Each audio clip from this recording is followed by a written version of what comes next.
تفسیر عزیزی میں ہے، ایک بار ہمارے پیارے آقا مکی مدنی مصطفیٰ صلی اللہ تعالیٰ علیہ وسلم نے پچھلی امتوں کی، ہم سے پہلے جو امتیں آئیں ان کی لمبی لمبی عمروں کے بارے میں جب غور فرمایا، اور اپنی امت کی عمر تھوڑی، نبی پاک کی امت کی عمر اتنی زیادہ نہیں ہے، جب اس عمر کی طرف توجہ فرمائی، صلوات والسلام کا دل شفقت سے بھر آیا۔ آپ یہ سوچ کر غمگین ہو گئے کہ اگر میری امت ساری زندگی خوب خوب نیکیاں بھی کرے پھر بھی پچھلی امتوں کی نیکیوں تک نہیں پہنچ سکے گی، تو قلب مصطفیٰ علیہ الصلوۃ والسلام کو گویا دلاسا دینے کے لیے، راحت پہنچانے کے لیے اللہ رب العالمین نے آپ کی امت کو لیلۃ القدر کا تحفہ عطا فرمایا۔ قرآن کہتا ہے بسم اللہ الرحمن الرحیم انا انزلناہ فی لیلۃ القدر وما ادراک ما لیلۃ القدر لیلۃ القدر خیر من الف شہر تنزل الملائکۃ والروح فیہا باذن ربہم من کل امر سلام ہی حتی مطلع الفجر۔ ترجمہ کیا ہے؟ اور تجھے کیا معلوم کہ شب قدر کیا ہے؟ شب قدر 1000 مہینوں سے بہتر ہے۔ انا انزلناہ فی لیلۃ القدر، ہم نے قرآن کو لیلۃ القدر میں نازل کیا، اور تمہیں کیا معلوم لیلۃ القدر کیا ہے؟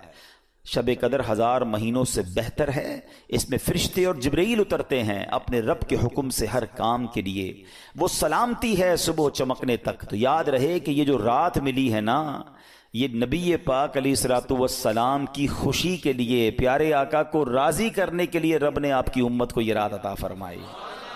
ہاں، مولانا حسن رضا خان صاحب کیا خوبصورت بات لکھتے ہیں، بہت پیارا شعر ہے۔ آپ لکھتے ہیں جتنا میرے خدا کو ہے میرا نبی عزیز، جتنا میرے خدا کو ہے میرا نبی عزیز، کونین میں کسی کو نہ ہوگا کوئی عزیز، کونین میں کسی کو ہوگا نہ کوئی عزیز۔ آگے لکھتے ہیں جو کچھ تیری رضا ہے خدا کی وہی خوشی، جو کچھ تیری خوشی ہے خدا کو وہی عزیز۔ تو ایسی شان ہے ہمارے آقا علیہ الصلوۃ والسلام کی، تو جہاں اس رات کے لیے ہم نے اپنے رب کا شکر ادا کرنا ہے، وہاں نبی پاک علیہ الصلوۃ والسلام کا بھی شکریہ ادا کرنا ہے کہ انہوں نے ہماری فکر کی۔ کتنے شفیق ہیں آقا کہ ہماری عمریں تھوڑی تھیں، ہم پیچھے رہ جاتے، پیارے آقا تو نیکوں کے سردار ہیں نا، ان کو تو کوئی فرق نہیں پڑنا تھا، امت پیچھے نہ رہ جائے۔ محبوب پاک کے دل پر غم طاری ہوا، اور اللہ نے اس دل کو غم سے بچانے کے لیے ہمیں ہر سال یہ رات عطا فرما دی۔ اچھا، اب اس رات ہوتا کیا ہے؟ انشاءاللہ جیسے میں نے کہا کہ بہت بڑے بڑے اولیاء کرام، علماء کرام، امام اعظم ابو حنیفہ رضی اللہ تعالیٰ عنہ، ان کا قول یہ ہے کہ لیلۃ القدر 27ویں شب ہوتی ہے، مغفرت کی رات ہے، رحمت کی رات ہے، وہ رات ہے جو 1000 مہینوں سے بہتر ہے، سلامتی کی رات ہے۔ حضرت عبداللہ ابن عباس رضی اللہ تعالیٰ عنہ سے روایت ہے کہ سرکار دو عالم صلی اللہ تعالیٰ علیہ وسلم نے فرمایا جب شب قدر آتی ہے تو اللہ پاک کے حکم سے حضرت جبرائیل علیہ السلام ایک سبز جھنڈا لیے فرشتوں کی بہت بڑی فوج کے ساتھ زمین پر نزول فرماتے ہیں، اس سبز جھنڈے کو کعبہ شریف پر لہرا دیتے ہیں۔ میں رک جاتا ہوں، موضوع کچھ اور ہے، مگر آپ نے دیکھا ہم ہر بیان میں کچھ نہ کچھ عشق رسول کی بات بھی کرتے ہیں، کوئی ایک بات انڈرسٹینڈ بھی کرتے ہیں۔ کون جھنڈا لہرا رہا ہے؟ جبریل امین۔ فرشتے کوئی بھی کام اللہ کی مرضی کے بغیر نہیں کرتے، معصوم ہے نا۔ اور جھنڈا کون سا لہرا رہے ہیں؟ کون سے کلر کا ہے؟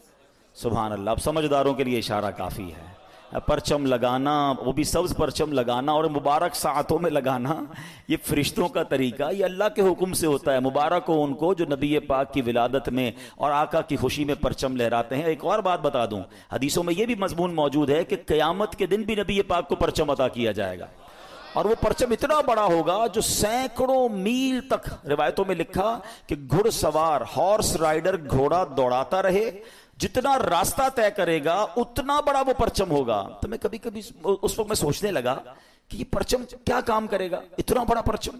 تو جو حج پہ گئے نا انہیں پتا ہے کہ جب 25-30 لاکھ کا کراؤڈ ہوتا ہے نا، تو اپنا خیمہ ڈھونڈنے کے لیے خیمے کے اوپر بلون لگائے جاتے ہیں، بڑے بڑے غبارے ہوتے ہیں یا پرچم ہوتے ہیں، نشانی ہوتی ہے، ہمیں دور سے پتہ چل جاتا ہے یار ہمارا خیمہ وہاں پر ہے۔ ایسا ہی نا، جب زیادہ کراؤڈ ہو تو لوکیشن پہچاننے کے لیے upon the sky, اونچائی پہ کوئی چیز لگائی جاتی ہے, ٹھیک ہے. اب قیامت میں کراؤڈ کتنا ہوگا؟ ابھی تو 25-30 لاکھ حج میں ہوتے تو لگ پتا جاتا ہے. قیامت میں 800 کروڑ لوگ تو اس وقت دنیا میں ہیں, 8 ارب, یہ بھی سارے ہوں گے. اور حضرت آدم سے لے کر قیامت تک جتنے ہوں گے وہ سب ہوں گے. اب اربوں خربوں لوگ ہوں گے, ہم پیارے آقا کو کیسے تلاش کریں گے کہ کہاں ہے نبی پاک؟ ہم گناہگار تو پتہ نہیں کہاں ہوں گے. پتہ اس پورے سینیریو کو مولانا حسن رضا خان صاحب برادر اعلیٰ حضرت نے ایک شعر میں بڑا خوبصورت بیان کیا ہے. وہ شعر پتہ کیا ہے؟ وہ کہتے ہیں مقام خسرو دین دور کے غلاموں کو, یعنی نبی پاک کا جو مقام ہے, پیارے آقا کا کہاں قیام ہے, نبی پاک کہاں جلوہ فرما ہے, اگر کوئی دور بھی ہے تو اس کو کیسے پتہ چلے گا؟ مقام خسرو دین دور کے غلاموں کو لوائے حمد کا پرچم بتا رہا ہوگا.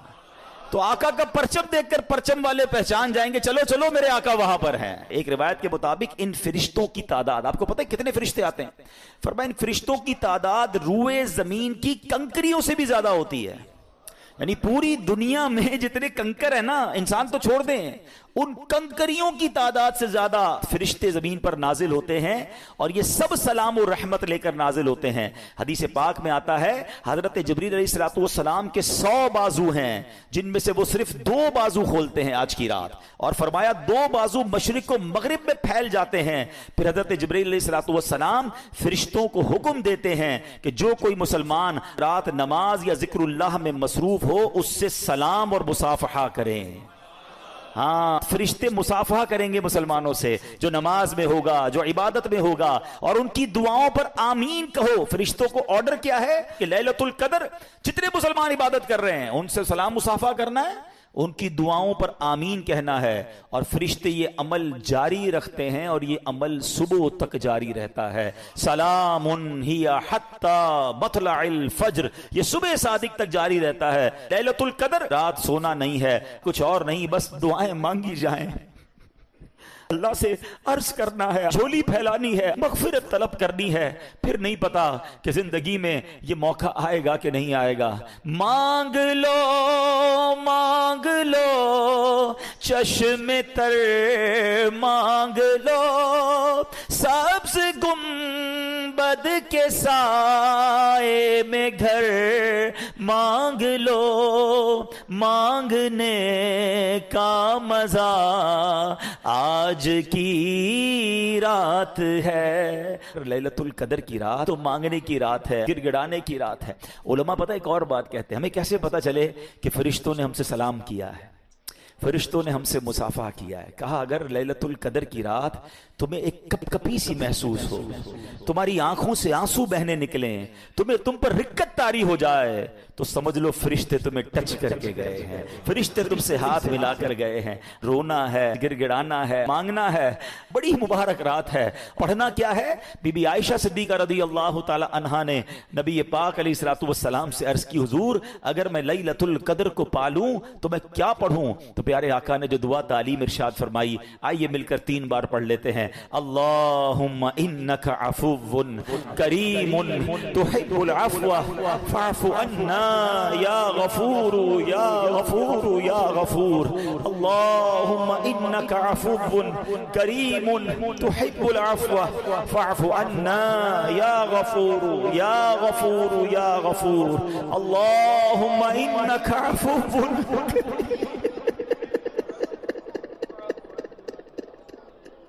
فاعف عنا یا غفور یا غفور.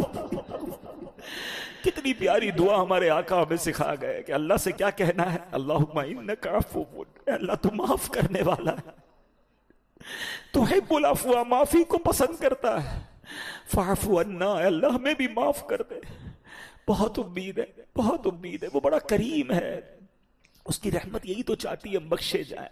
یہ کیوں ہمیں رمضان ملا, یہ کیوں عشرہ رحمت آیا, یہ کیوں عشرہ مغفرت آیا, جہنم سے آزادی کا عشرہ. آپ دیکھیں تو صحیح رحمت کا پلان کیسا ہے کہ کہیں نہ کہیں میرے بندوں کی بخشش ہو جائے, کبھی تو کوئی ایسا کام کر لے کہ اس کی بخشش ہو جائے. پھر لیلۃ القدر بھی عطا فرما دی اس مہینے میں. روایتوں میں آتا ہے رمضان کی ہر افطار کے وقت 10 لاکھ 1 ملین گناہگار جہنم سے آزاد کیے جاتے ہیں. اور پھر رمضان میں جمعہ آتا ہے, تو فرمایا ہر گھڑی 10-10 لاکھ گناہگار آزاد کیے جاتے ہیں. لیلۃ القدر تو 1000 مہینوں سے بہتر ہے. ایک اور رات جس کو ہم مس کر جاتے ہیں, مجھے آج اس پر بھی بات کرنی ہے, اور وہ رات ہے, وہ ہے لیلۃ الجائزہ. یہ کون سی رات ہے؟ یہ آنی ہے چاند رات. ہاں, اس کو مس کر جاتے ہیں ہم. یہ بڑی کمال کی رات ہے. جائزہ کس کو کہتے ہیں؟ عربی میں جائزہ کہتے ہیں انعام کی رات ہے یہ رات ہے. اللہ کریم فرشتوں سے فرماتا ہے, فرشتوں بتاؤ اس مزدور کے بارے میں کیا کہتے ہو جس نے مزدوری پوری کی.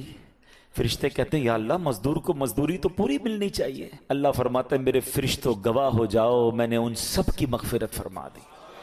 یعنی لیلۃ الجائزہ میں حدیثوں میں مضمون ملتا ہے کہ پورے مہینے میں جتنے بخشے جاتے ہیں نا, اس پورے مہینے کی کاؤنٹنگ کے مطابق صرف اس ایک رات میں بخشش ہوتی ہے.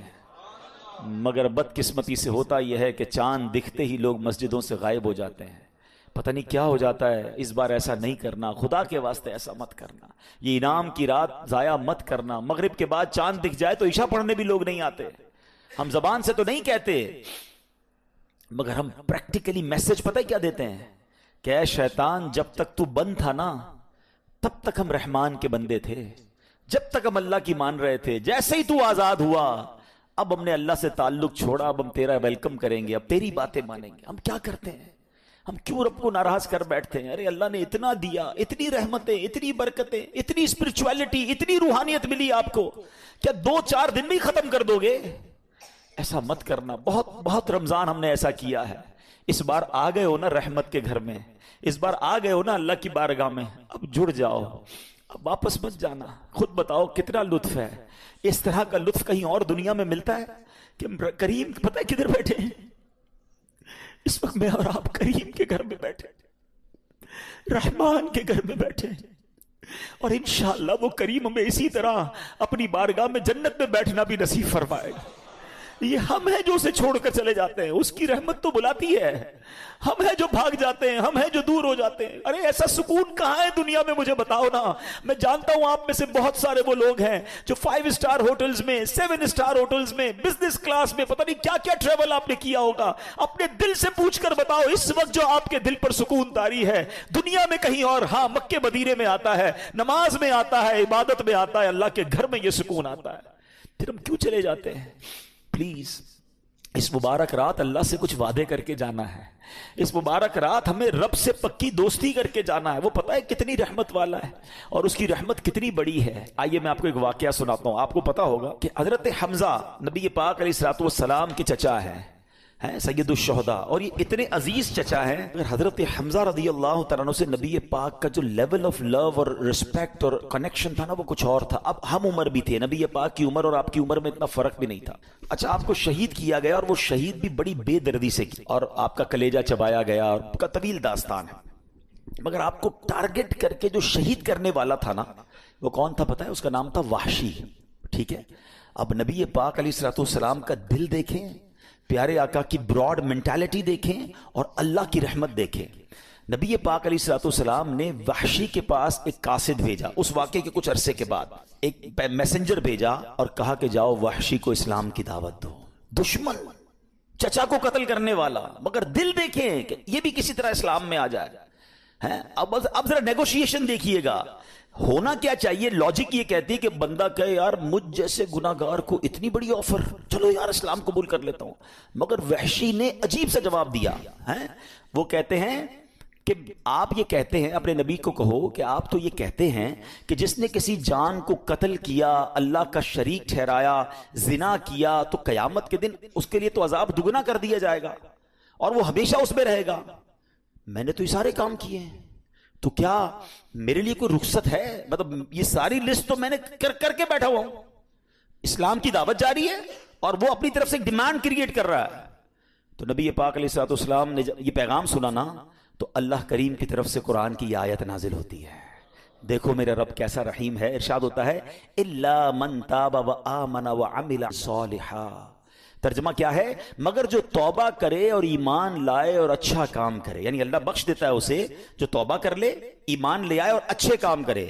تو جب یہ دوبارہ آیت بھیجی گئی کہ دیکھو اللہ نے آیت نازل کر دی ہے، اگین قاصد جاتا ہے کس کے پاس؟ وحشی کے پاس، کہ اللہ کی طرف سے یہ میسج آ گیا ہے. تو وحشی کہتا ہے یہ شرط تو بڑی سخت ہے، ممکن ہے میں اس پہ عمل نہ کر سکوں، ٹھیک ہے ایمان لے آؤں گا، مگر بعد میں اچھے کام نہ کر سکوں تو پھر میرے لیے کیا حکم ہوگا؟ اس کے علاوہ کوئی رخصت ہے، کوئی اور میرے لیے فلیکسیبلٹی ہے؟ اللہ اکبر. آپ دوبارہ اگر شاید سینیریو میں جو سمجھانا چاہ رہا ہوں کہ نیگوشیشن کس سے ہو رہی ہے؟ جس نے پہلے ہی بہت زیادہ ہرٹ کیا ہوا ہے، جس نے پہلے ہی ان کو معاف کر دینا ہی بڑی بات تھی، مگر نیگوشیشن ہو رہی ہے. وہ کہتے ہیں اور کوئی رخصت ہے؟ میں کیسے اچھے کام کروں؟ ضروری تو نہیں اچھے کام کروں، نہیں بخشا گیا پھر مارا جاؤں گا. تو اب جب نبی پاک علیہ السلام کے پاس یہ میسج پہنچتا ہے تو قرآن کی ایک اور آیت نازل ہوتی ہے، بے شک اللہ اسے نہیں بخشتا جس نے اس کے ساتھ کفر کیا، اور کفر سے نیچے جو کچھ ہے اللہ جسے چاہے معاف کر دیتا ہے. یعنی کفر نہ ہو، شرک نہ ہو، اللہ جسے چاہے معاف کر دیتا ہے. اگین یہ آیت وحشی کے پاس بھیجی گئی، دیکھو ایک اور پیغام آ گیا، ایک اور میسج، ایک اور فلیکسیبلٹی. ہائے ہائے ہائے. پتہ کیا کہتا ہے؟ کہتا ہے اس میں بھی تو ایک آپشن ہے نا، اللہ جسے چاہے بخش دے، کیا پتہ میری مغفرت نہ ہو، کوئی اور رخصت ہے تو بتائیں. سوچ رہے ہیں ہم بات؟ اب انڈرسٹینڈ کر رہے ہیں کیا نیگوشیشن کا لیول ہے؟ کوئی اور بات ہے تو بتائیں. اس پہ بھی تو رب نے یہی فرمایا نا، اللہ جسے چاہے بخش دے. ہو سکتا ہے میری بخشش نہ ہو، میں نہ بخشا جاؤں، پھر کیا ہوگا؟ اللہ اکبر. ابھی بھی مجھے شبہ ہے جب یہ میسج گیا نا تو اب قرآن کی ایک اور آیت نازل ہوتی ہے. ہائے ہائے ہائے، میں رب کی عطا پر قربان جاؤں، رب کی رحمت پر قربان جاؤں. ارشاد ہوتا ہے، اب اس کا ترجمہ سنو اور ایمان تازہ کر لو. فرمایا تم فرماؤ اے میرے وہ بندوں جنہوں نے اپنی جانوں پر زیادتی کی، اللہ کی رحمت سے نا امید نہ ہو، بے شک اللہ سب گناہ بخش دیتا ہے، بے شک وہی بخشنے والا مہربان ہے. وحشی کہتے ہیں ہاں اب مجھے اطمینان ہو گیا، اب مجھے ریلیکس ہو گیا. اللہ اکبر. وہ کلمہ پڑھ کر مسلمان ہو گئے. اے میرے پیارے اسلامی بھائیوں، اب ذرا سوچئے، آپ کو پتہ ہے حضرت وحشی کو اب رتبہ کیا مل گیا؟ ایمان لائے نا. کس کی بارگاہ میں آ کر؟ نبی پاک کی بارگاہ میں آ کر. اللہ کے نبی کو ایمان کی حالت میں دیکھا. صرف اسلام نہیں ملا، صرف مغفرت کی گارنٹی نہیں ملی، بلکہ حضرت وحشی کو صحابی ہونے کا درجہ بھی مل گیا. اب ہم ان کے نام کے ساتھ حضرت وحشی رضی اللہ تعالیٰ لکھیں کیونکہ وہ اسلام لے آئے، اور اسلام لانے کے بعد پچھلے سارے گناہ معاف ہو جاتے ہیں. اللہ اکبر. مگر ایک اور کمال پتہ ہے کیا ہوا؟ جب یہ سب کچھ ہو گیا نا تو اب ایک صحابی رسول نے عرض کی حضور یہ حکم صرف وحشی کے لیے ہے؟ یہ جو آفر تھی یا قرآن کی آیتیں نازل ہوتی گئیں، کیا یہ حضرت وحشی کے لیے یہ ہے؟ یہ سارے مسلمانوں کے لیے ہے؟ سنو میرے آقا فرماتے ہیں یہ تمام مسلمانوں کے لیے ہے. ہائے ہائے ہائے. اس خوبصورت واقعے سے یہاں نبی پاک کا جو اوپن ہارٹ ہے، نبی پاک کی جو براڈ مینٹالٹی ہے، نبی پاک کی جو معافی اور درگزر ہے، وہ بھی سیکھنے کو مل رہا ہے کہ اپنے چچا کو شہید کرنے والے کو کسی طرح مسلمان کر لوں، وہ ایمان لے آئے. ارے کچھ بھی کر کے اس کے لیے باقاعدہ آفرز کریٹ کی جا رہی ہیں. یہ کیسا دل گردہ ہے. اور ہم اس نبی علیہ الصلوۃ والسلام کے امتی ہو کر چھوٹی چھوٹی باتوں پر دشمنیاں لگائے بیٹھے ہیں، رشتہ داریاں کاٹے بیٹھے ہیں، اپنے دوستوں سے اپنے رشتہ داروں سے نہیں ملتے ہیں. ایسا نہ کریں. دیکھیں یہ اسلام ہے. اور پھر اس کے بعد اللہ کی رحمت تو دیکھو کہ رب نے کیا کیا ارشاد قرآن میں فرما دیے. لا تقنطوا من رحمت اللہ. اے میرے بندوں میری رحمت سے مایوس نہ ہونا، اللہ سارے گناہ معاف فرما دیتا ہے. تو اگر آج ہم بھی گناہ گار ہیں، اگر آج ہم بھی خطا کار ہیں، تو ہمیں اپنے رب کی رحمت سے امید رکھنی ہے. سبحان اللہ. اور پھر اللہ کی رحمت سے مایوس نہیں ہونا. ایک اور واقعہ سنیے. حضرت سیدنا زید بن اسلم رضی اللہ تعالیٰ عنہ سے مروی ہے. کہتے پہلی امت میں ایک شخص کثرت سے اپنے نفس پر سختی کرتا تھا اور لوگوں کو رحمت الہی سے مایوس کرتا تھا. جب اس کا انتقال ہوا تو کسی نے خواب میں دیکھا کہ وہ اللہ عز و جل کی بارگاہ میں حاضر ہے اور عرض کر رہا ہے اے میرے رب میرے لیے تیری بارگاہ میں کیا اجر ہے؟ تو بارگاہ الہی سے جواب ملا آگ. کس کو کہا جا رہا ہے؟ جو بہت عبادت کرتا تھا لیکن لوگوں کو ڈراتا تھا، اللہ کی رحمت سے مایوس کرتا تھا. فرمایا تیرے لیے آگ ہے. کہ یا اللہ میری عبادت میری ریاضت وہ کہاں گئی؟ تو فرمایا تو دنیا میں لوگوں کو میری رحمت سے مایوس کرتا تھا، آج میں تجھے اپنی رحمت سے مایوس کر دوں گا. لا تقنطوا من رحمت اللہ. اللہ کی رحمت سے مایوس نہیں ہونا ہے. اے میرے پیارے اسلامی بھائیوں، ابن ماجہ کی حدیث ہے. حضرت ابو ہریرہ رضی اللہ تعالیٰ اس حدیث کے راوی ہیں. سرکار دو عالم علیہ الصلوۃ والسلام کا فرمان مغفرت نشان ہے اگر تم اتنی خطائیں کرو کہ وہ آسمان تک پہنچ جائیں پھر توبہ کرو تو اللہ عز و جل ضرور تمہاری توبہ قبول فرمائے گا. ہائے ہائے کیسا مالک ہے ہمارا. سنیے ایک اور جگہ اللہ کے حبیب علیہ الصلوۃ والسلام فرماتے ہیں بے شک اللہ عز و جل رات کے وقت اپنا دست قدرت پھیلا دیتا ہے تاکہ دن میں گناہ کرنے والوں کی توبہ قبول فرمائے, اور دن میں اپنا دست قدرت پھیلا دیتا ہے تاکہ رات کے وقت گناہ کرنے والوں کی توبہ قبول فرمائے, یہاں تک کہ سورج مغرب سے طلوع ہو. یاد رکھیے توبہ کا دروازہ کھلا رہتا ہے. یہ ایک وقت آئے گا قیامت سے پہلے, جب تک وہ وقت نہیں آئے گا نا توبہ کا دروازہ کھلا ہے. اور وہ وقت پتہ ہے کیا ہے کہ جو سورج ہے یہ مشرق سے طلوع ہوتا ہے نا, اور ویسٹ میں ایسٹ سے نکلتا ہے اور ویسٹ میں غروب ہوتا ہے. قیامت سے پہلے ایک دن ایسا آئے گا کہ سورج مغرب سے نکلے گا, اور یہ وہ دن ہوگا جس کے بعد کسی کی توبہ قبول نہیں کی جائے گی. تو ہمیں نہیں پتا وہ دن کب آ جائے. اچھا وہ دن بے شک صدیوں بعد آئے, ہماری سانسیں کب ختم ہو جائیں ہمیں نہیں پتا.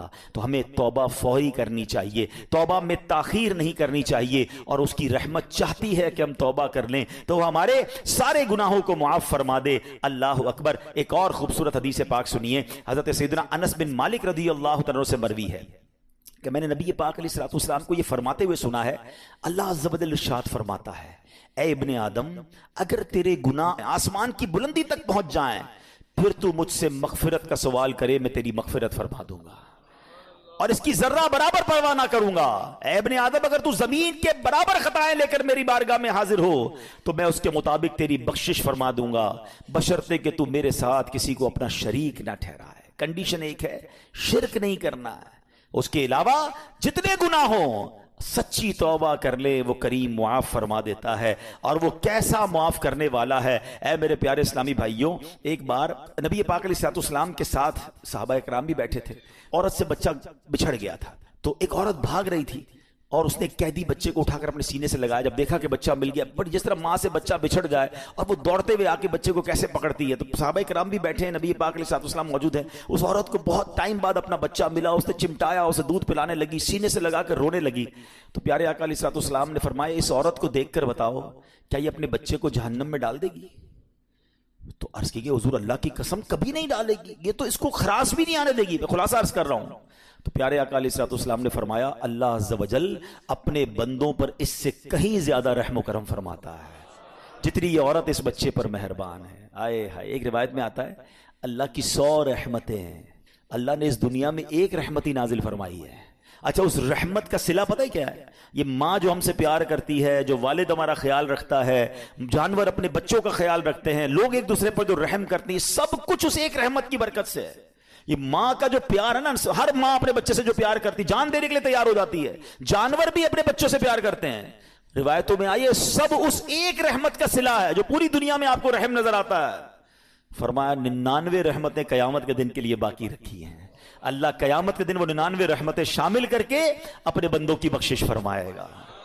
ہائے ہائے کیسا رحیم کیسا کریم ہے میرا مولا.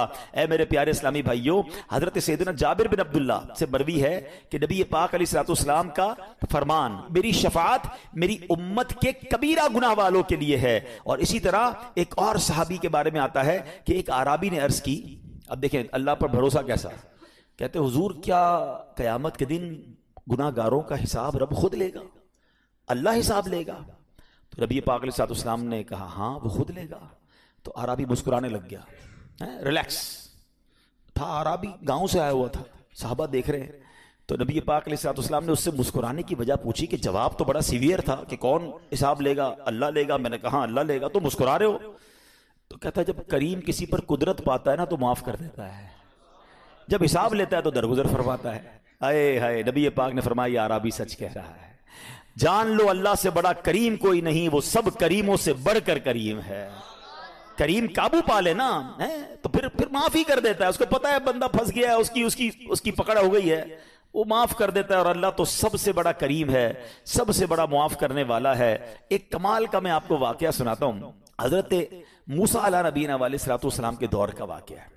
اللہ کریم نے آپ کو حکم دیا کہ اے موسیٰ فلاں علاقے میں جاؤ, میرے ایک ولی کا انتقال ہو گیا ہے, تو اس کا جا کر نماز جنازہ ادا کرو, غسل کفن کا انتظام کرو. آپ ادھر گئے, آپ نے جب غسل کفن کے لیے کوشش کی تو لوگ کہنے لگے آپ کدھر آ گئے, یہ تو بڑا گناہ گار بڑا بدکار اور زمانے کا بیکار شخص ہے, آپ اس کا جنازہ پڑھنے آئے ہیں. بہرحال آپ نے وہ سارا کچھ کر دیا. پھر اللہ سے کہا کہ یا اللہ بندے تو یہ کہہ رہے ہیں تیرا نافرمان تھا, گناہ گار تھا, اور تو فرماتا ہے تیرا ولی. اللہ نے فرمایا موسیٰ بات یہ بندے سے بات تو صحیح کر رہے ہیں، یہ جو کہہ رہے ہیں نا یہ سب ٹھیک کہہ رہے ہیں، مگر بات یہ ہے کہ اس بندے نے مرنے سے پہلے جب اس کی وفات کا وقت قریب آیا نا تو 5 کلمات کے ذریعے اس نے مجھے پکارا، اے موسیٰ میں نے ان 5 کلموں کی وجہ سے اس کی مغفرت فرما دی۔ حضرت موسیٰ نے کہا یا اللہ مجھے 5 سینٹنس بتا دے، مجھے وہ 5 کلمات بتا دے کہ صدیاں گناہ کر کے اتنے بڑے گناہگار کو صرف 5 کلموں کے لیے بخش دیا تو نے۔ اب ذرا ان 5 سینٹنس کی خوبصورتی، ڈیپتھ اور اللہ سے کنیکٹیوٹی سمجھیے گا۔ کاش یہ بات سمجھ آ جائے کہ توبہ کہتے کس کو ہیں، اللہ سے کنیکٹیوٹی کسے کہتے ہیں۔ ہم کانوں کو ہاتھ لگانا یا اللہ میری توبہ، ہمارے تو سٹائل ہی دوسرے ہیں نا۔ توبہ کسی اور شے کا نام ہے، توبہ کے لیے کوئی بہت بڑا اہتمام کرنے کی ضرورت نہیں ہے، بس دل سے ایک بار پکارنے کی ضرورت ہے، سچی پکار ہو جائے، ایک بار سچی کنیکٹیوٹی ہو جائے، وہ کریم پچھلے سارے گناہ معاف فرما دیتا ہے۔ اس پتہ ہے گناہگار نے وہ 5 جملے کیا کہے؟ وہ کہتا ہے اے اللہ تو جانتا ہے کہ میں نیکوں سے محبت کرتا ہوں اگرچہ خود نیک نہیں ہوں، ذرا سوچئے، میں خود نیک نہیں ہوں مگر تو جانتا ہے مجھے نیکوں سے پیار بڑا ہے۔ دوسرا سینٹنس کیا تھا؟ یا اللہ تو جانتا ہے میں گناہگاروں سے بغض رکھتا ہوں، فاسقوں سے بغض رکھتا ہوں حالانکہ میں خود گناہگار ہوں۔ سمجھ رہے بات کو؟ اپنے گناہوں کا اعتراف، اقبال جرم ہے۔ بندے کو کہو تو گناہگار، بولتا ہے میں کدھر گناہگار بھائی، مجھ سے بڑا تو نیکی کوئی، ہم تو پہلے یہی ماننے کے لیے تیار نہیں کہ میرے گناہ کتنے ہیں۔ اللہ کی بات دنیا سے چھپا لو، اللہ سے چھپتا نہیں کچھ، ادھر اقبال کریں، ادھر مانیں، ایکسپٹ کریں۔ ہاں دنیا کی عدالت میں اگر ہم کہیں جا کے اپنا جرم ایکسپٹ کر لیں سزا سنائی جاتی ہے۔ سبحان اللہ، میرے رب کی رحمت کے انداز ہی نرالے ہیں، اس کی عدالت کے دستور نرالے ہیں۔ کوئی سچے دل سے جا کے مان لینا یا اللہ میں سب سے بڑا گناہگار، اس کی رحمت اس کی بخشش فرما دیتی ہے۔ اس نے کہا کیا کہا؟ یا اللہ ہوں بڑا گناہگار، میں گناہگاروں سے نفرت رکھتا ہوں مگر مولا خود بھی گناہگار ہوں۔ تیسرا جملہ کیا تھا؟ یا رب اگر مجھے معلوم ہو جائے نا کہ میرے جنت میں داخل ہونے سے تیری ملکیت میں کوئی کمی آ جائے گی تو پھر میں تیری جنت کا کبھی تجھ سے سوال نہیں کروں گا، کیونکہ مجھے پتا ہے تیری جنت بہت بڑی ہے، مجھے داخل کر کے تیرا کچھ بھی نہیں جانا، تیرا کچھ نہیں جانا، میرا بیڑا پار ہو جانا ہے تو پھر میں تجھ سے کیوں نہ مانگوں، مجھے بخشنے میں تیرا کیا جائے گا، تو کریم، تیری جنت بہت بڑی، تیری رحمت بہت بڑی، تو یا اللہ مجھے اگر یہ معلوم ہو جائے کہ مجھے جنت میں داخل کرنے سے تیری ملکیت تھوڑی ہو جائے گی پھر میں جنت نہیں مانگوں گا۔ چوتھا سینٹنس کیا تھا؟ یا رب اگر مجھے معلوم ہو جائے کہ میرے جہنم میں داخل ہونے سے تیری ملکیت میں اضافہ ہو جائے گا تو میں جہنم سے تیری پناہ بھی نہیں مانگوں گا۔ اگر جہنم میں ڈالنے سے تیری ملکیت میں، تیرے ملک میں اضافہ ہو رہا ہے تو پھر مجھے ڈال دے جہنم میں راضی ہوں، مگر مجھے پتا ہے کہ مجھے جہنم میں ڈالنے سے تیری ملکیت میں کوئی اضافہ نہیں ہوگا، تو ویسے ہی مالک ہے، تو ویسے ہی خالق ہے، سب کچھ تیرا ہے۔ اور آخری جملہ سنیے، وہ کیا کہتا ہے؟ یا رب اگر تو مجھ پر رحم نہیں کرے گا تو پھر کون کرے گا؟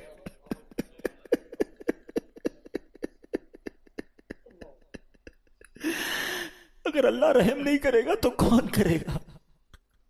آج اس کی رحم کی بھیک لینے تو آئے ہیں، آج اس کے کرم کی خیرات لینے تو آئے، ہم مانتے ہیں یا اللہ، ہم سب ایکسپٹ کرتے ہیں، ہم نے بہت گناہ کیے، ہم نے بہت خطائیں کی، لوگوں سے ڈر لگتا رہا کہ کوئی دیکھ نہ لے، مالک معلوم تھا تو دیکھ رہا ہے، پھر بھی ہم نے گناہ کیے، دروازے بند کر کے گناہ کیے، لائٹ آف کر کے گناہ کیے، علاقے تبدیل کر کے گناہ کیے، ہم سب مانتے ہیں مولا، مگر یہ پتا ہے ہمیں بخش دے گا تو تیری رحمت میں کمی نہیں آئے گی، تیرا جائے گا کچھ نہیں، ہم بھی تیرے بندے ہیں، ہم بھی تیرے بندے ہیں، تیرے محبوب کے امتی ہیں مولا، تو رحم نہیں کرے گا تو کون رحم کرے گا؟ آج اسی توجہ کے ساتھ اپنے اعمال پر نظر کرنی ہے میرے پیارے اسلامی بھائی۔ ایسے کریم سے کوئی دور نہیں ہوتا ہے، ایسے کریم سے کوئی نافرمانی نہیں کرتا ہے، وہ کیسے بخشتا ہے، وہ کیسے معاف کرتا ہے۔ میں نے کہا نا ایک لمحے کی کنیکٹیوٹی چاہیے۔ حضرت عمر کا دور ہے اور ایک شرابی شراب کی بوتل لیے جا رہا ہے، حضرت عمر نے دیکھ لیا، کہا بتاؤ اس میں کیا ہے؟ اب مجھے بتائیے، شراب کی بوتل ہے ہاتھ میں، حضرت عمر سامنے ہے، حضرت عمر کی عدالت ہے، آپ کا دبدبہ ہے، آپ کا ایک خوف ہے، آپ کا ایک رولنگ سسٹم ہے، اسے پتا ہے میں پکڑا گیا تو گیا، ریڈ ہینڈ گیا، اب تو آج مارا جاؤں گا۔ ڈرتے ڈرتے کہتا ہے حضور یہ سرکہ ہے، شراب کی بوتل میں کیا ہے؟ سرکہ ہے۔ حضرت عمر کہتے ہیں مجھے دکھاؤ. اب پلیز ٹرائی ٹو انڈرسٹینڈ کہ کتنا فرق ہوگا اس بندے اور حضرت عمر میں, اور یہ کتنی سیکنڈ کی کانورزیشن ہوگی. دیر از نو بگ کانورزیشن, کوئی زیادہ ٹائم ہی نہیں تھا. دیکھو یہ ہے توبہ. وہ بندہ دل ہی دل میں اللہ سے پتہ کیا کہتا ہے, اللہ آج بچا لے, آج عمر کے سامنے ذلیل ہونے سے بچا لے, مالک وعدہ کرتا ہوں آج کے بعد شراب نہیں پیوں گا. اس نے کوئی مسجد میں جا کر دعا نہیں کی, کوئی ہاتھ نہیں اٹھائے, کوئی چیخو پکار نہیں کی, بس دل سے پکارا اپنے اللہ کو, اللہ آج بچا لے, آج. آپ کو پتہ کیا ہوا؟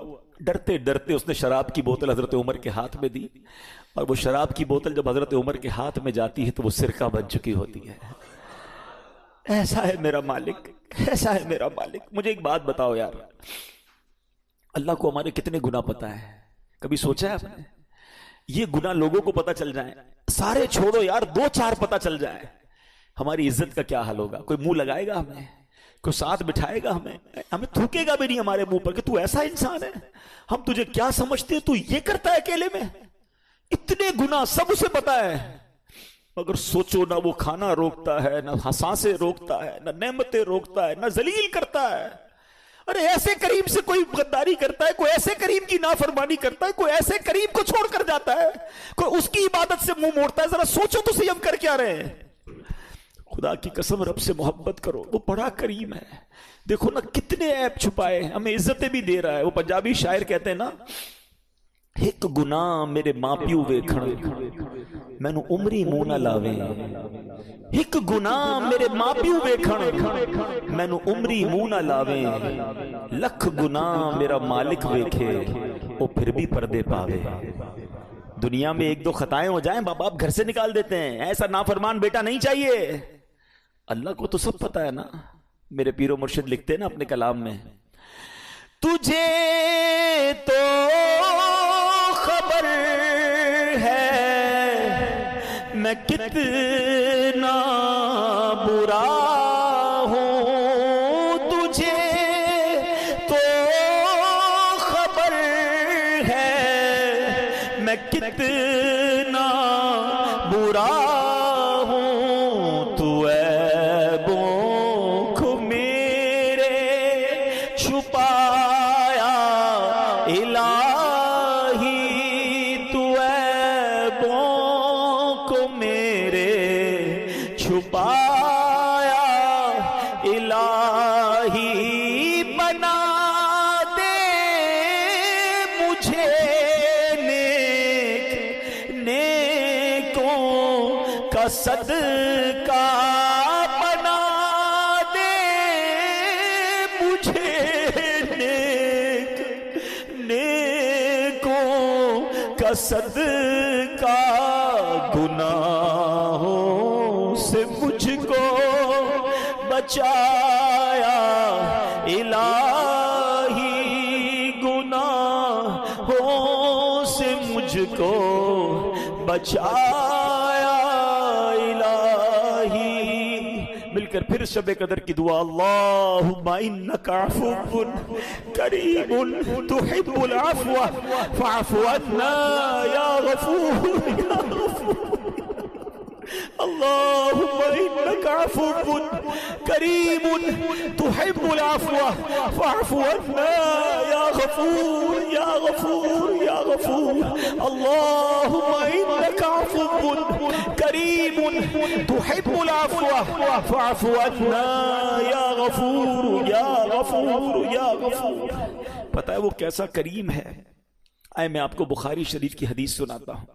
حضرت سیدنا ابو ہریرہ رضی اللہ تعالیٰ عنہ سے مروی ہے کہ جناب رسول اللہ صلی اللہ علیہ وسلم کا فرمان ہے, میرا بندہ جب کوئی گناہ کر لیتا ہے پھر کہتا ہے اے میرے مولا میں نے گناہ کر لیا ہے مجھے معاف کر دے, تو اللہ فرماتا ہے میرا بندہ جانتا ہے کہ اس کا کوئی رب ہے جو گناہ معاف بھی کرتا ہے اور پکڑ بھی لیتا ہے. اے فرشتوں گواہ ہو جاؤ میں نے اپنے بندے کو بخش دیا. پھر جتنا رب چاہتا ہے وہ ٹھہرا رہتا ہے, پھر اسے گناہ ہو جاتا ہے, پھر عرض کرتا ہے یا الہی میں نے گناہ کر دیا ہے بخش دے. اللہ فرماتا ہے میرا بندہ یہ جانتا ہے اس کا کوئی رب ہے جو معاف بھی کرتا ہے اور گناہ پر پکڑ بھی لیتا ہے. فرشتوں گواہ ہو جاؤ میں نے اپنے بندے کی بخشش فرما دی ہے. اللہ فرماتا ہے، حدیث کے الفاظ ہیں، بندہ جتنی دیر رب چاہتا ہے وہ ٹھہرتا ہے، پھر گناہ ہو جاتا ہے، پھر کہتا ہے یا اللہ گناہ ہو گیا ہے، اے اللہ معاف کر دے۔ اللہ فرماتا ہے میرا یہ بندہ جانتا ہے اس کا کوئی رب ہے جو گناہ معاف بھی کرتا ہے، پکڑ بھی لیتا ہے۔ اے فرشتوں گواہ ہو جاؤ، میں نے اپنے بندے کی بخشش کر دی ہے، اب جو چاہے کرے۔ معافی مانگنے والا اس کو اتنا پسند ہے۔ پلیز اے میرے پیارے اسلامی بھائیوں، آج بدل کے جانا ہے۔ ہم نے پہلے بھی کئی رمضان گزارے ہیں، کئی بار توبہ بھی کی ہے، یہ آنسو پہلے بھی بہے ہیں، مگر کیا وجہ ہے کہ جب رمضان جاتا ہے ہم پھر گناہوں میں پڑ جاتے ہیں، حرام دیکھتے ہیں، حرام سنتے ہیں، حرام بولتے ہیں، کئی حرام کماتے ہیں۔ خدا کے واسطے یہ نہ کریں، ہمیں نہیں پتا ہم کتنا جئیں گے۔ نوجوان نظر آ رہے ہیں، کیا جوان نہیں مرتے؟ کیا صرف بوڑھا ہی مرتا ہے؟ ہمیں نہیں پتا، بعض اوقات دادا موجود ہوتا ہے، پوتا قبر میں چلا جاتا ہے۔ پچھلے رمضان میں کئی لوگ ہمارے ساتھ تھے، اس بار نہیں ہے، کیا پتا اگلے رمضان میں ہم نہ ہوں، ہم قبر میں ہوں۔ اللہ نے پتہ ہے کیا کیا ہے ہمارے ساتھ، آپ کو اندازہ ہی نہیں ہے۔ میرے رب نے ہم پر اتنی بڑی مہربانی کی ہے کہ ہمیں ایک بار پھر مغفرت کا موقع دے دیا ہے، پھر رمضان دے دیا، پھر لیلۃ القدر دے دی، پھر اپنے گھر میں بلا لیا۔ یار اس سے بڑا کیا احسان ہوگا؟ اب بھی بدل کر نہ جاؤں، اب بھی اسے راضی کر کے نہ جاؤں، اب بھی اس سے دوستی کر کے نہ جاؤں، تو یہ میری کتنی بڑی کوتاہی ہوگی۔ تو اے میرے پیارے اسلامی بھائیوں، خدا را اپنی زندگی کا ٹرننگ پوائنٹ بنا دیں۔ کب تک گناہ کرتے رہیں گے؟ کب تک اللہ کو ناراض کرتے رہیں گے؟ کب تک نمازیں قضا کریں گے؟ کب تک حرام کمائیں گے؟ یار ہمیں نہیں پتا، ہم چلے جائیں گے، یقین کرو چلے جائیں گے، ہم یہاں نہیں رہیں گے، زیادہ عرصہ نہیں رہیں گے، سب نے جانا ہے، مگر جدھر جانا ہے نا اس کو روشن کر لو۔ مجھے بتاؤ ان اچھے بیڈ رومز اور نرم گدوں کا کیا فائدہ کہ دنیا میں تو شاندار لگژری گھر بنا لیے، قبر میں آگ اور بچھو انتظار کر رہے ہو۔ بدل دو اپنی زندگی کو، اللہ کو راضی کر لو۔ اس بار ایسا پلان کر لے کہ کچھ بھی ہو جائے، اب آ گئے نا کریم کے گھر پر، اب اسے ناراض نہیں کریں گے انشاءاللہ۔ اب ہماری کوئی نماز قضا نہیں ہوگی، ہم حرام روزی کے قریب بھی نہیں جائیں گے، ہم رمضان کے بعد بھی مسجد سے اپنا تعلق مضبوط رکھیں گے۔ اچھا یہ نیت پہلے بھی ہوئی ہے، میں اب اپنے بیان کو اینڈ کرتے ہوئے ریزن آپ کو ڈسکس کرنا چاہتا ہوں۔ اس کے پیچھے ریزن ہے ہم کیوں رمضان کے بعد پھر گناہوں میں پڑ جاتے ہیں۔ میں نے بہت غور کیا کہ یار توبہ کرتے وقت سچی نیت ہوتی ہے، لوگ بڑی ایموشن ہوتے ہیں، آنکھوں میں آنسو ہوتے ہیں، نیتیں کرتے ہیں، پھر کیوں چینج نہیں ہوتے؟ تو اس کی ایک بڑی وجہ پتہ ہے کیا ہے؟ بڑی وجہ یہ ہے کہ ہم رمضان کے بعد جا کر بیٹھتے انہی دوستوں میں ہیں، اسی گیدرنگ میں جاتے ہیں جو بے نمازیوں کی ہے، جو حرام کام کرنے والوں کی ہے، بلکہ وہ ایسے دوست ہیں کہ اگر ہم نماز پڑھیں تو مذاق اڑاتے ہیں، کہتے ہیں بھائی پڑھ لی نا رمضان میں جتنی پڑھ لی تھی، اب کیا کرنا ہے؟ ارے ٹوپی لگانا شروع کر دے کوئی تو دوست مذاق اڑانا شروع کر دی، کیا ٹوپی پہننا شروع کر دی ہے، بس جمعہ پڑھ لیتے ہو ٹھیک ہے۔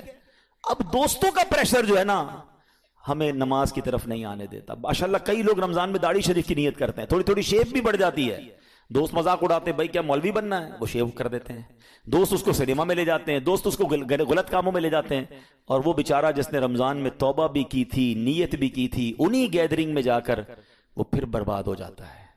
کیا اس بار بھی یہی ارادہ ہے آپ کا؟ اپنے پہلے دل سے پوچھ لو کہ مجھے نیک بننا ہے کہ نہیں بننا۔ نہیں بننا تو پھر تمہاری مرضی، اور اگر نمازی رہنا ہے، اللہ کا اچھا بندہ رہنا ہے، قبر روشن کرنی ہے، آخرت بہتر کرنی ہے، تو you have to forward some steps، کچھ تو آپ کو آگے بڑھ کے کرنا پڑے گا نا۔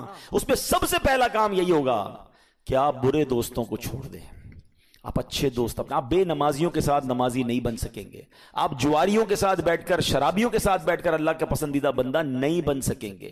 ہمارے کچھ بچے یہ نوجوان بیٹھے ہیں نا، یہ کہتے ہیں ہم بڑے پکے ہیں بھائی، ہمارے دوست شراب پیتے ہیں، ہم نہیں پیتے، ہم تو صرف بیٹھتے ہیں، وہ جوا کھیلتے ہیں، ہم تو صرف بیٹھتے ہیں، ہمیں پتہ ہے وہ غلط کام کر رہے ہیں، ہم بیٹھتے ہیں۔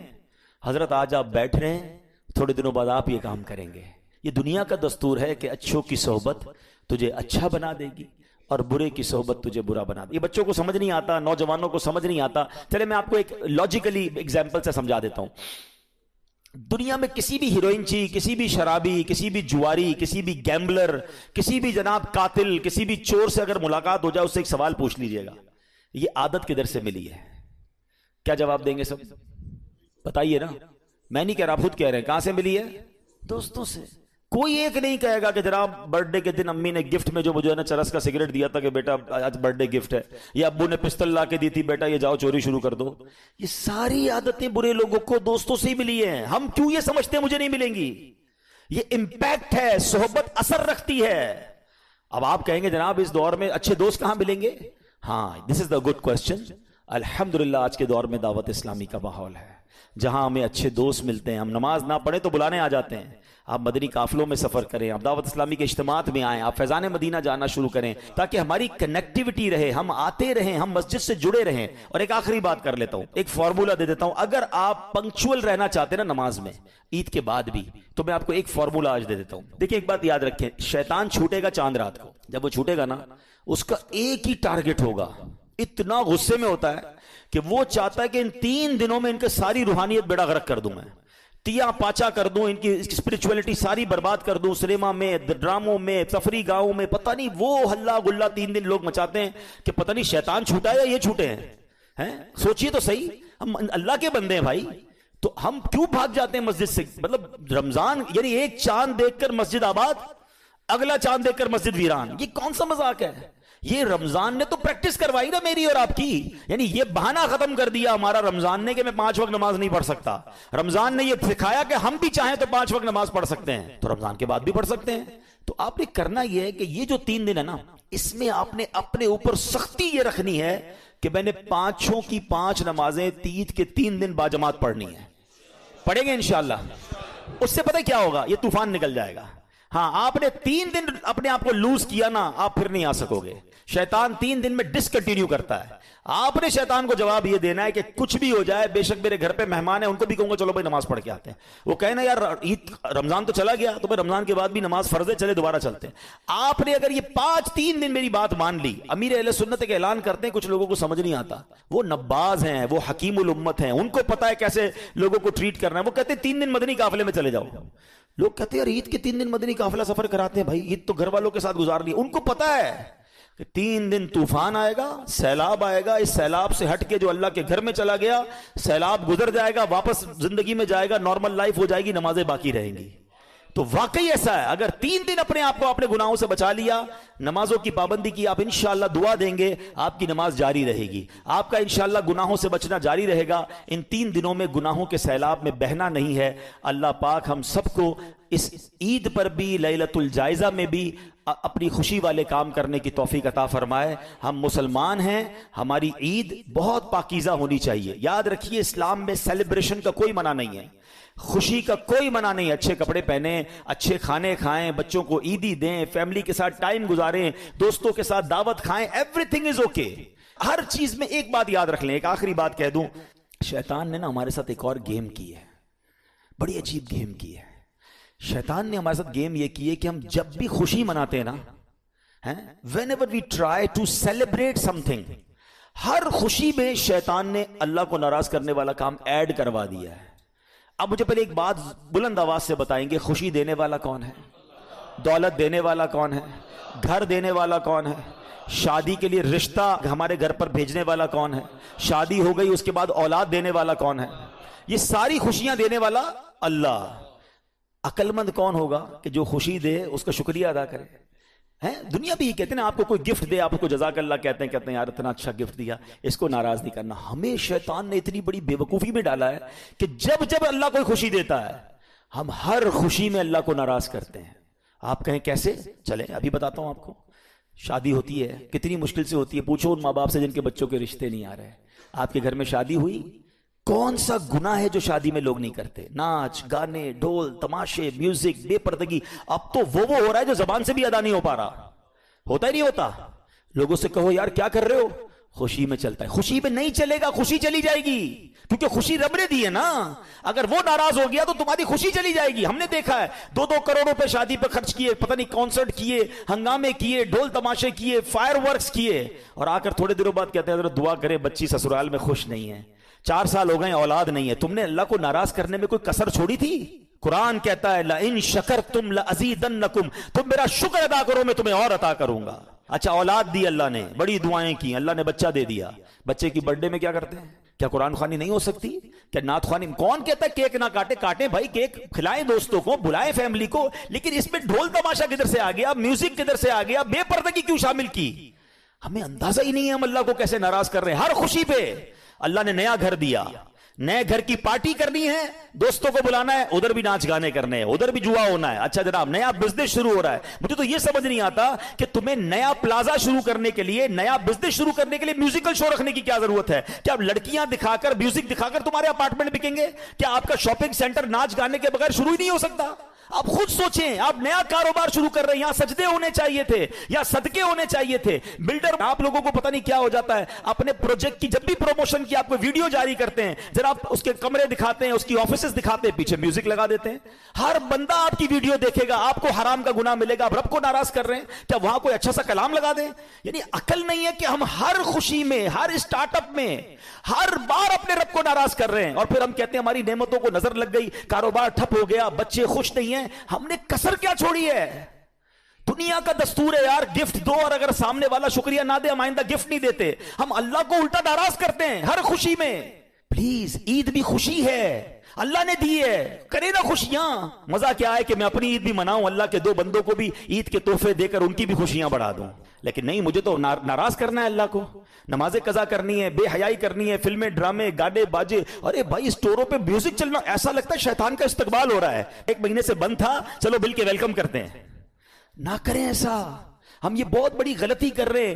لاجک بھی یہ کہتی ہے، عقل بھی یہ کہتی ہے کہ جب اللہ عطائیں بڑھائے ہم سجدے بڑھائیں، ہم شکر بڑھائیں، ہم صدقے بڑھائیں. ہو کیا رہا ہے؟ وہ عطائیں بڑھاتا ہے، ہم خطائیں بڑھاتے ہیں. تھوڑے پیسے تھے، تھوڑے گناہ تھے. زیادہ پیسے ہوئے، ارے یار میں تو انتظار کر رہا تھا پیسے آ جائیں، اب اپنے سارے ارمان پورے کروں گا، اب ساری عیاشیاں کروں گا. وہ رب نے تمہیں اس لیے دیے تھے. سوچیں، عقل یہ کہتی ہے ادھر سے عطائیں بڑھتی رہیں، ادھر سے سجدے شکرانے بڑھتے رہیں. بہت کچھ کہہ گیا میں، عقل مندوں کے لیے اشارہ کافی. ایک جملہ اگر میرے ساتھ دہرا لو، میرے دل میں بہت دکھی ہوں اس معاملے میں. ایک جملہ آج آپ اگر لے جائیں، نوجوان بھی لے جائیں، یہ بچے اسٹینڈ لو نا کہ میری شادی میں اللہ کو ناراض نہیں کروں گا. اپنے ماں باپ کو کہو کہ میں شادی کے بعد لائف آپ نے گزارنی ہے، چند دوستوں کو خوش کرنے کے لیے کر لو گے ہلا گلا، نہ فنکشن اور نہ ناراضگی، اللہ والے کام. بعد میں زندگی تو تم اپنی وائف کے ساتھ گزارو گے، اولاد نہ ہوئی اور خوشیاں نہ ملی تو کیا کرو گے؟ تو میں آج ایک جملہ دینا چاہتا ہوں، آج کے بعد میں ہمیشہ ایسے خوشی مناؤں گا کہ میں بھی خوش، میرے گھر والے بھی خوش، اور خوشیاں دینے والا میرا مالک بھی خوش. کریں گے ایسا؟ عقل بھی یہ کہتی ہے یار. اور آئندہ ایک اور انشاءاللہ کا بلند نعرہ دل سے کہ آج کے بعد ایسی کوئی خوشی نہیں مناؤں گا جس میں خوشی دینے والے رب کو ناراض کروں. صلو علی الحبیب.